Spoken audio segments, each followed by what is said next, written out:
This is Mr. John Milton, and he was a Puritan. As you may know, Puritans are very serious people. They tend to frown on any enjoyment, any color, any fun. But he wrote the most colorful, passionate poem in the English language. Well, many people would say that. Of course, that's a matter of opinion. But Milton was often considered, especially at the time of Mary Shelley when she wrote Frankenstein, Milton was always considered the greatest poet in the English language. Shakespeare is the greatest dramatist. He is more widely known today, but many people who know British literature consider John Milton to be the greatest poet in the English language. And so the second of two poems that we're talking about in this class, because they have to do with the novel of Mary Shelley, is this poem, Paradise Lost. This is what it looked like when it was originally published. They wrote S's in a funny way that looked like an F. It's not loft, it's lost. A poem in 12 books. Okay, he wrote this as an epic poem. It's pretty long. It's longer than some books today. It's definitely longer than Frankenstein. But we are only looking at the first 6 pages. All right? Rime of the Ancient Mariner was 8 pages. This is many more pages, but we're looking at the first 6. All right, before we start, a little bit of background on Paradise Lost. On a side note, it might be a good idea if you're watching this, if you can use a laptop or a desktop, because if you're watching it on a phone, you might not be able to see the images that clearly. Anyway, of course, it's up to you. There's not really any way that I can enforce if you watch it or if you're paying attention. It's just, if you want a good grade, hopefully you will. So, important thing about Paradise Lost, it's one of the 2 poems we're going over because it has a big influence on Mary Shelley's Frankenstein, which has a big influence on our popular culture even to this day. But so Paradise Lost was written during the Renaissance. The word Renaissance means rebirth. The people at that time called it Renaissance because they were trying to give a second birth to the culture of ancient Greece and Rome, Greco-Roman culture or classical culture. Now, the actual Greeks and Romans that lived at that time probably would have been horrified if they had known that we were going to call their culture Greco-Roman or Greek and Roman classical culture, because they didn't get along very well with each other. But the Romans did take in a lot of the aspects of the beliefs and culture of the Greeks. So classical culture is the big thing during the time of the Renaissance. Even Shakespeare, who wrote about, maybe 60 or 70 years before Milton, his plays are full of references to the gods and goddesses of Greek and Greco-Roman. Every play, whether it's a comedy or a tragedy, has references to Jove or to Diana, the goddess, Venus, Aphrodite. Both the Greek and Roman names you'll find in Shakespeare's plays. Every Shakespeare play, as far as I'm aware. So Milton comes along in the 1660s, and he writes this epic poem in which, as a Puritan, he wants to tell a story in the Bible, but he wants to tell it in a way that is new, exciting, and different at the time of the Renaissance, which is to go back to the old style of the Greeks. So he writes this Greek epic poem called Paradise Lost, which tells a Christian story and has a Christian purpose, but he's using the style of an ancient Greek epic. Okay, so it's in the style of a Greek epic. Couple of contrasts. He was a Puritan, and I mentioned to you that Puritans tended to frown on anything colorful or fun or any kind of enjoyment. They were probably some of the most strictest form of Protestant Christians, and they didn't like other Christians that had color and images in their churches. So it's kind of interesting how the imagery is very colorful and passionate in Paradise Lost. That's one of the contrasts of this poem. And another contrast is that the character of Satan obviously is supposed to be ultimate evil, the arch enemy of mankind and Christian belief, But in this poem, he seems sympathetic and heroic. I mean, he still has rage and hatred towards God, but there's something admirable about someone who refuses to give in or compromise and says, well, if I can't win, at least I'm going to go down fighting. So there's something in us that admires the underdog, and that's a bit of the sympathetic character of Satan in this poem. Another writer named William Blake said that Milton was of the devil's party and did not know it. Okay, so maybe that's going a little bit far, but anyway, so this classic epic poem was one of the most important poems of English literature, and it did have a big impact on Mary Shelley. By the way, speaking of Mary Shelley and beliefs, it doesn't really matter what your beliefs are about this. You can believe it or not. As I mentioned, Milton was a Puritan Christian. He was very devout. Mary Shelley, on the other hand, was actually an atheist. So, everybody has different points of view, but it's still, it's a very powerful poem. All right, so with that said, let's go ahead and take a look at it. If you print it out from Canvas, you've already uploaded it, hopefully, or printed it out under Files. And I'm going to use a copy that I printed out from the copy I uploaded in Files. All right. So starting on page 1, where it says Paradise Lost by John Milton, 1667, Book 1, The Argument. All right. My background is an artist's depiction of pandemonium. Pandemonium, pan meaning all, everywhere, like a pandemic. You may have heard the word pandemic, means it's happening everywhere. Pandemonium means all the demons, and pandemonium is a word invented by this guy, John Milton. It was invented for his poem as the palace of all the demons, pandemonium, and that's where we get our word pandemonium. It's from John Milton. So now we're looking at the source that it comes from. So if you look at the first page where it says the argument, this is kind of his intro. It kind of gives an overview of the whole book, meaning the whole chapter. There's 12 books or 12 chapters to Paradise Lost, and we're only looking at part of book 1. But this gives you an overview. This first book proposes, first in brief, the whole subject. All right, so you can read this with me. This hopefully can get you a bit used to some of his language. The whole subject, man's disobedience and the loss thereupon of paradise wherein he was placed, then touches the prime cause of his fall, the serpent, or rather Satan in the serpent, who revolting from God and drawing to his side many legions of angels, was by the command of God driven out of heaven with all his crew into the great deep. Which action passed over, the poem hastes into the midst of things. Okay, it probably had the original Latin phrase in medias res, which means in the midst of things, presenting Satan with his angels now fallen into hell, described here not in the center, for heaven and earth may be supposed as yet not made, certainly not yet a curse, but in a place of utter darkness, fitly as called chaos. Here Satan with his angels lying on the burning lake, thunderstruck and astonished, after a certain space recovers, as from confusion, calls up him who next in order and dignity lay by him. They confer of their miserable fall.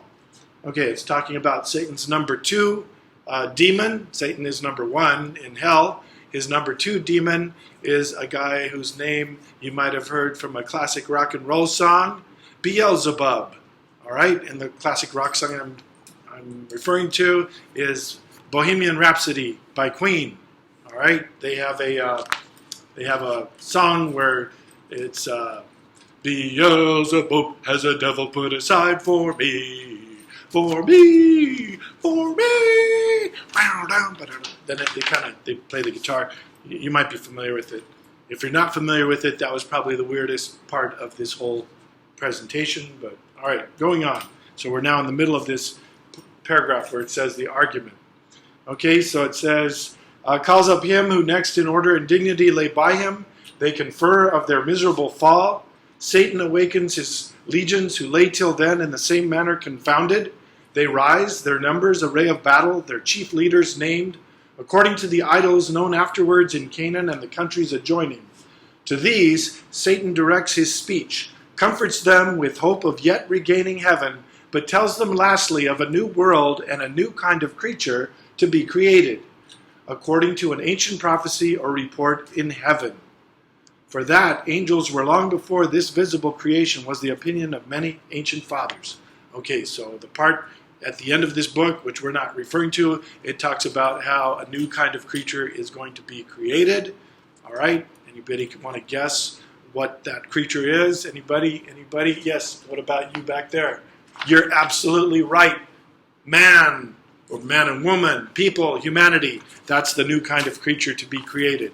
See, Satan realizes that he can't overpower God because God has, he says, more thunder.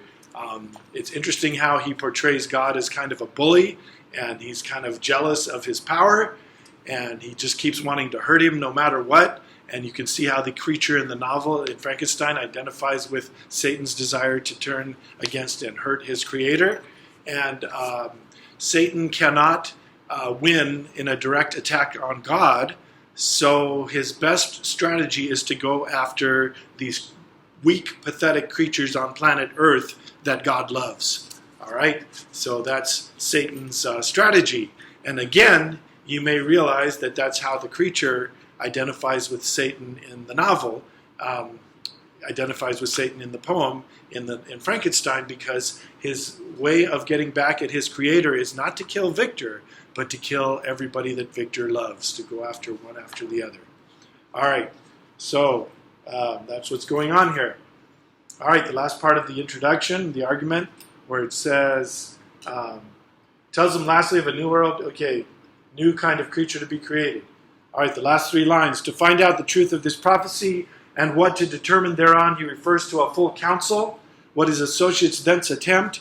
Pandemonium, the palace of Satan rises, suddenly built out of deep.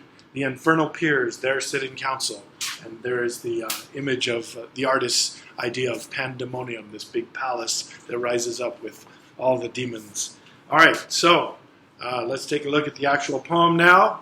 And if I ask you to read it on your own, it might be difficult for a lot of you, so we'll read it together, and hopefully this helps. Okay, of man's first disobedience and the fruit of that forbidden tree, whose mortal tastes brought death into the world and all our woe. Woe means sadness. With loss of Eden, till one greater man restore us and regain the blissful seat. Sing, heavenly muse. All right, that's line 5 and 6. You might want to highlight or annotate that. He is starting with an invocation of the muse, which is the way that the ancient Greek and Roman poets would always start. The muses are the goddesses of poetry and storytelling, and they're the ones who are supposed to give people the power, poets the power to tell their stories. So just like, remember I said it's in the style of an ancient Greek epic, he begins by calling on the muse. All right, so that's something you could mark for line 5 and 6, and it might be a quiz question later. How does he start his poem? He starts by calling on the muse. Okay, sing, heavenly muse. Line 6, that on the secret top of Oreb or of Sinai didst inspire that shepherd who first taught the chosen seed. That's a reference to Moses, that first taught the chosen seed, meaning the Jews.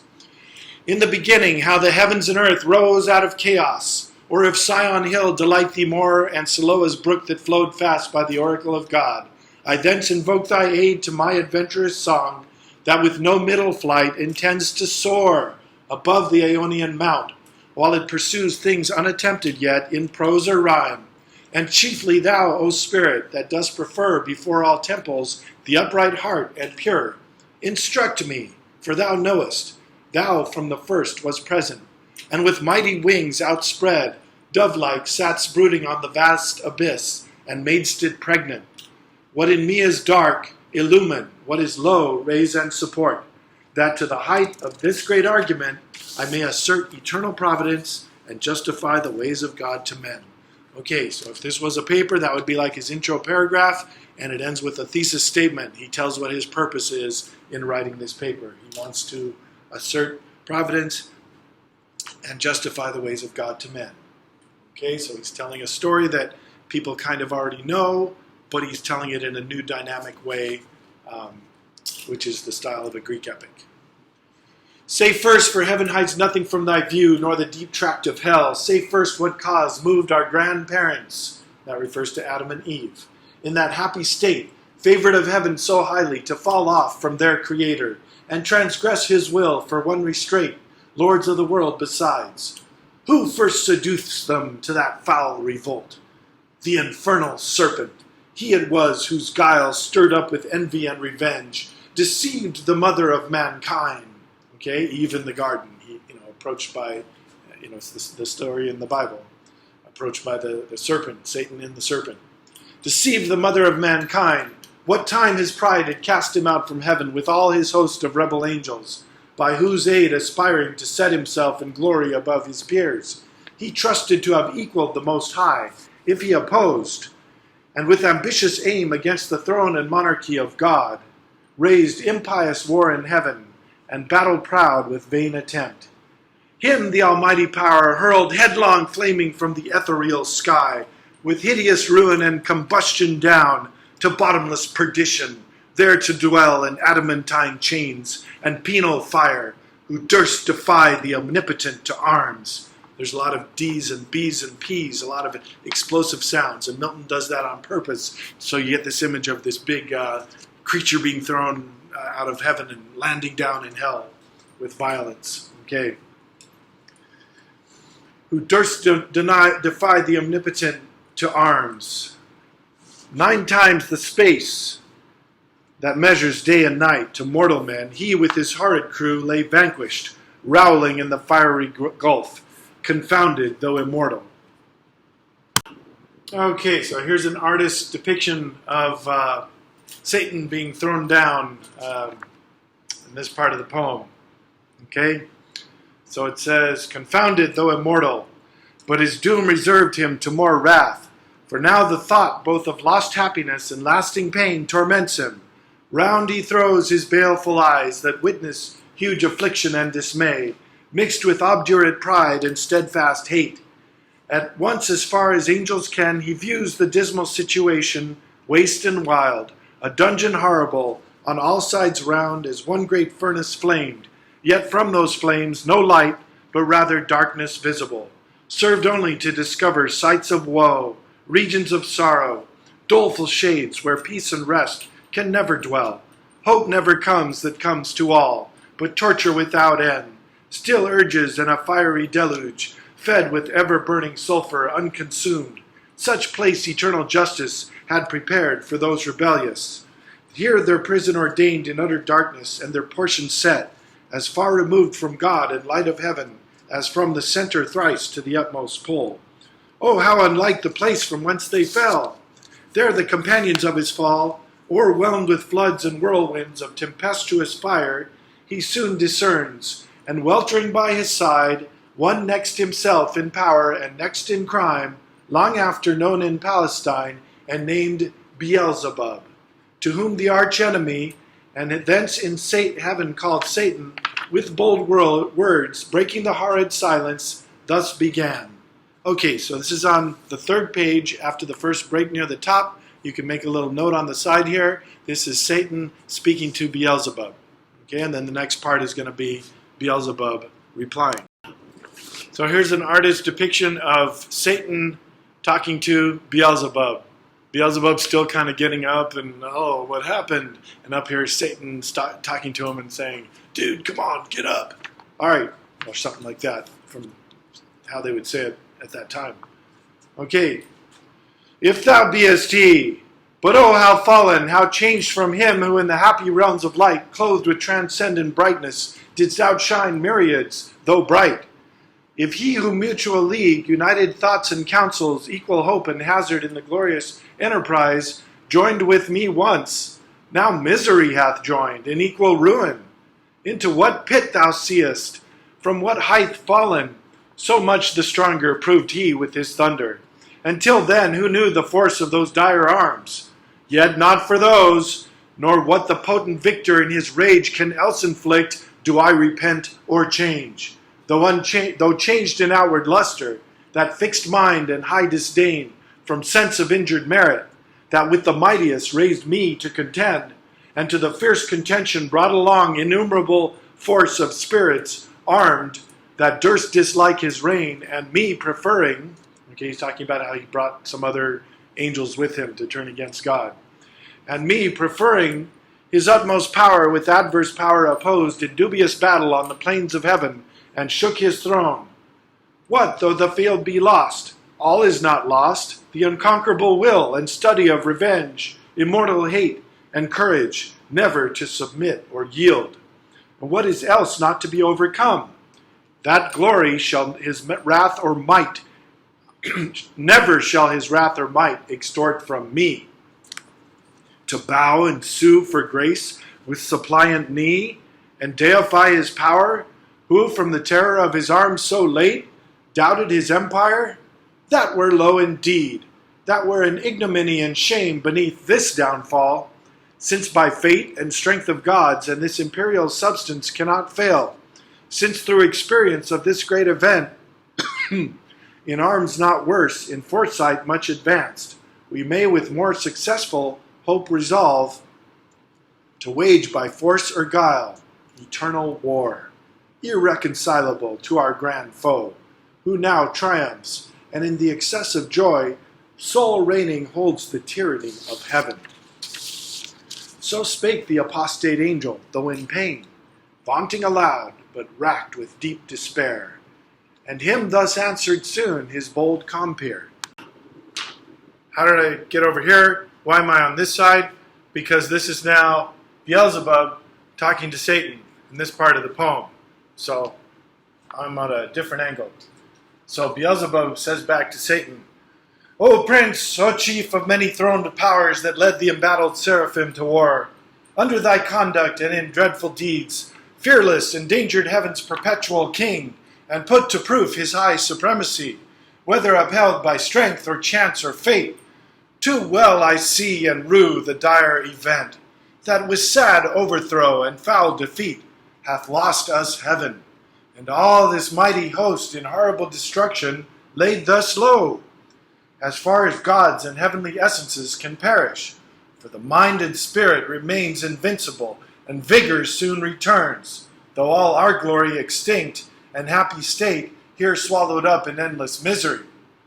But what if he, our conqueror, whom I now of force believe almighty, since no less than such could have overpowered such force as ours, have left us this our spirit and strength entire, strongly to suffer and support our pains, that we may so suffice his vengeful ire, or do him mightier service as his thralls by right of war, whate'er his business be, here in the heart of hell, to work in fire, or do his errands in the gloomy deep.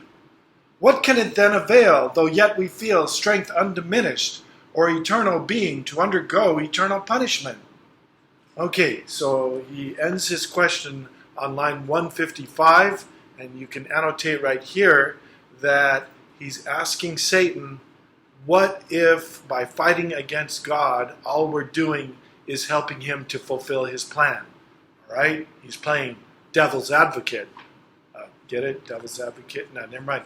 So he's basically saying, he's asking Satan the question, what if by fighting against God, we're actually helping him to accomplish his plan? All right? A good question.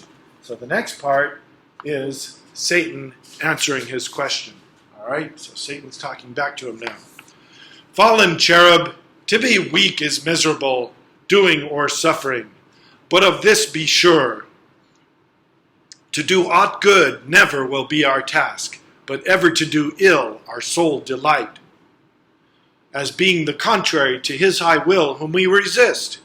If then his providence out of our evil seek to bring forth good, our labor must be to pervert that end, and out of good still to find means of evil, which oft times may succeed, so as perhaps shall grieve him, if I fail not, and disturb his inmost counsels from their destined aim.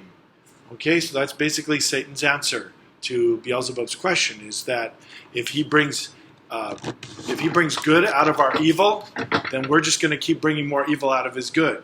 And if he brings good out of that, we'll bring more evil out of that. So he's saying no matter what good he pulls out of our, working against him, we're still going to keep trying to work against him. All right, so that's his answer. But see, the angry victor hath recalled his ministers of vengeance and pursuit back to the gates of hell, The sulphurous hail shot after us in storm, o'erblown hath laid the fiery surge, that from the precipice of heaven received us falling, and the thunder, winged with red lightning and impetuous rage, perhaps hath spent his shafts, and ceases now to bellow through the vast and boundless deep. Let us not slip the occasion, whether scorn or satiate fury yield it from our foe. Seest thou yon dreary plain, forlorn and wild, the seat of desolation, void of light, save what the glimmering of these livid flames casts pale and dreadful?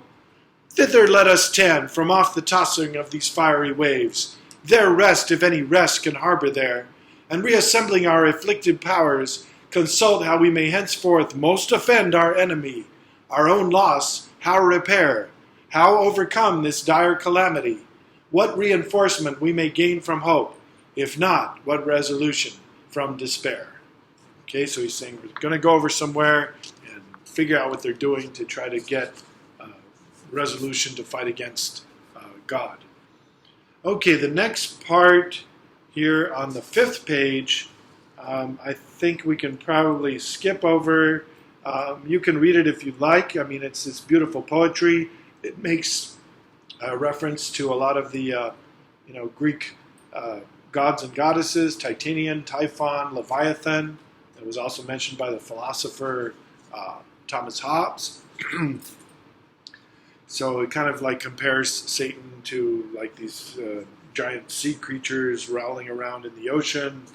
And if you go to page 6, we get to the part that probably has the most important quotes of Paradise Lost, at least of this part.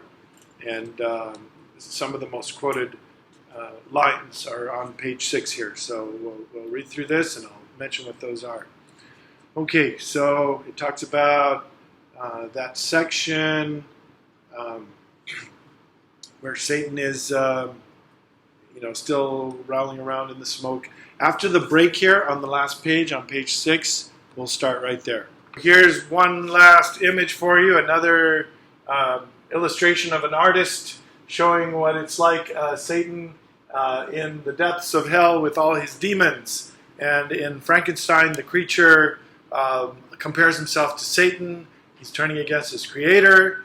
And also, he says that, in a way, I have it worse than Satan because at least Satan had other demons around him and I have nobody. And he also compares himself to Adam. And he says Adam, his creator, at least gave him a female. And the creature says to Victor, I don't have anyone. Why don't you made me, why don't you give me a female? Okay? Because if I can get laid, I won't cause any trouble. Well, hopefully you don't have small kids nearby, but that's basically what the creature is saying, is that if I have a female with me, then Adam had one, and I won't be so much trouble. Okay, so let's finish up this excerpt from Paradise Lost.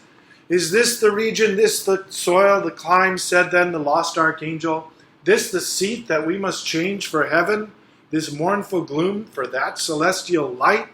Okay, so he's acknowledging that it's not so nice in hell. It's painful. He's, in heaven everything was bright and nice, but he still prefers it. And this explains why. Be it so, since he who now is sovereign can dispose and bid what shall be right, farthest from him is best, whom reason hath equalled, force hath made supreme above his equals. Farewell, happy fields, where joy forever dwells. Hail, horrors, hail, infernal world, and thou profoundest hell, receive thy new possessor, one who brings a mind not to be changed by place or time. The mind is its own place, and in itself can make a heaven of hell, a hell of heaven. Okay, that's lines 254 and 255. That's probably the most famous quote, or one of the most famous quotes in this poem. Okay, let's read that one more time. The mind is its own place, and in itself can make a heaven of hell, a hell of heaven. Okay, profound psychology and philosophy right there. Okay, it's all a matter of attitude. That's why somebody who grows up in a poor neighborhood can end up having a great, happy life as an adult, and somebody who grows up with millionaire parents who gives them a car every year for their birthday ends up as a loser, stuck on drugs or committing suicide. It's not what's around you, it's your attitude towards what's around you. The mind is its own place, and in itself can make a heaven of hell, a hell of heaven. Okay, what matter where, if I be still the same, and what I should be, all but less than he, whom thunder hath made greater. Here at least we shall be free. The Almighty hath not built here for his envy, will not drive us hence. Here we may reign secure, and in my choice, to reign is worth ambition, though in hell. Better to reign in hell than serve in heaven. And that's the other really famous line from this poem. Okay, you understand the choice that Satan is making. He's suffering. It's not as nice in hell, but he prefers it because at least he's in charge. Okay, so he says, better to reign in hell. That's line 263. Okay, worth highlighting. Better to reign in hell than serve in heaven. So that's the choice that he makes. Okay, but wherefore, that means why? Wherefore let we then, our faithful friends, the associates and co-partners of our loss, lie thus astonished on the oblivious pool, and call them not to share with us their part in this unhappy mansion, or once more with rallied arms to try what may be yet regained in heaven, or what more lost in hell. Okay, so then he calls the other demons into what Milton calls pandemonium, and the poem goes on in the form of a Greek epic about the war between the devils and their creator. But this part right here, I think, is the most important for understanding how this plays into the story of Frankenstein. And hopefully you have a much better understanding now of this poem to understand the novel Frankenstein and be ready for the test tomorrow.